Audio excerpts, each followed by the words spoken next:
Hi guys, welcome back to my channel. My name is Sabine from Zennumerostar.com, and today's video is about inner conversations. This last week I've talked at length about inner conversations with my clients because this is one of the most effective method or technique that I use, and I simply love it. I'm using the term technique, whereas inner conversations are not a technique. For me, they are part of affirmations, and affirmations are not a technique.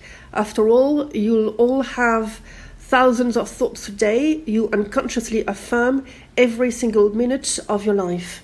Having said that, there is a difference between affirming in conscience and affirming the opposite of what you're manifesting. And inner conversations are a wonderful way to manifest what you want. I will talk about the two reasons why they are very powerful indeed, and I will end this video by giving you an example of one inner conversations you may have with your SP. Okay, the reason number one why I love inner conversations, and to me they are super effective, is because when you use inner conversations to manifest what you want, you first need to see the type of inner conversations you currently have. When it comes to an SP, some of my clients are shocked when they realize that they usually blame their SP in their mind. They unconsciously ask them why they are treating them so poorly without waiting for an explanation. Basically, they are naturally having inner conversations where the SP will feel inadequate, to say the least. This obviously is not a good way to get them back, and I will go even further. One bad inner conversations that would imply that your SP doesn't want to be with you, doesn't love you anymore, or things in that nature, would automatically be more powerful than any of your affirmations. So one bad inner conversation would annihilate, cancel out all the other affirmations, just because when you affirm something like a mantra, and even if you try to emotionally engage with your affirmations, those will never be as powerful as a rehearsing of a conversations that you would have with your SP. When you're having an inner conversation with your SP, it automatically usually feels real to you. You naturally engage. You don't even try it or to feel something, because one inner conversation is simply a make or break as far as your day is concerned. So never underestimate the power of inner conversations. The reason number two is that inner conversations imply that there is at least one other person in the mix. Affirmations do not imply that. That's why the way you use your affirmations is super important, and the reason why I have developed a course on this, as you know, because it took me a while to have them work for me. This is not an easy fix in your manifestation process. Affirming is thinking. In other words, you need to have supportive thoughts if you want your manifestation to go your way.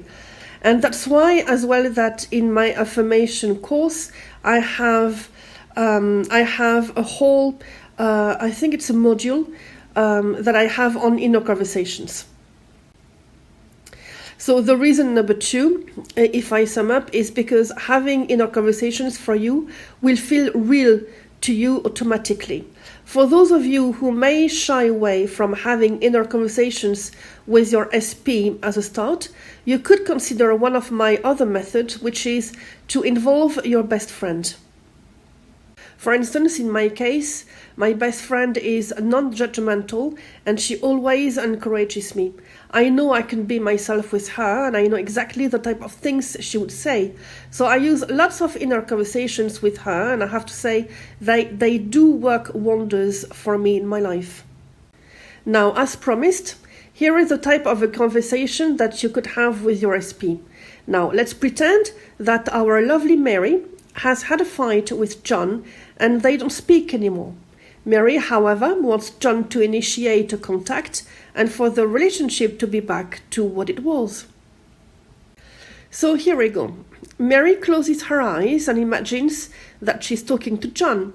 In her mind, she says, John, I don't understand why you're not talking to me anymore. I mean, if I can't even express my feelings without you taking it the wrong way, I won't be able to tell you anything in the future. This is not the way I want it to go. I love you far too much for it. What do you think, babe?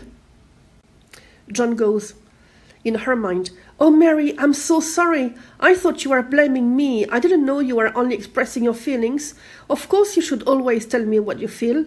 I won't know otherwise. Look, what can I do to make it up to you, love?" In her mind, Mary replies, "Oh, babe, you're the best, thank you.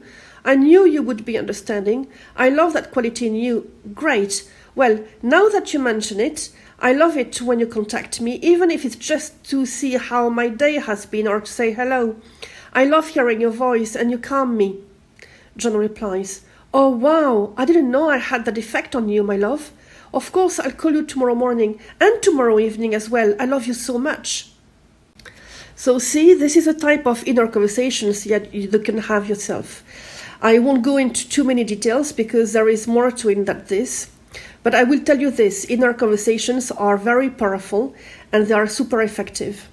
As a bonus, I would encourage you to have a couple of inner conversations written down.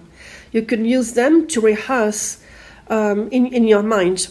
Of course, other inner conversations will come naturally to you.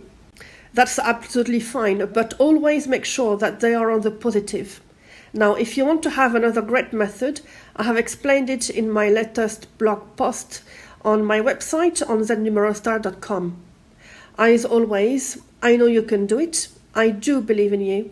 So on that note, happy manifesting.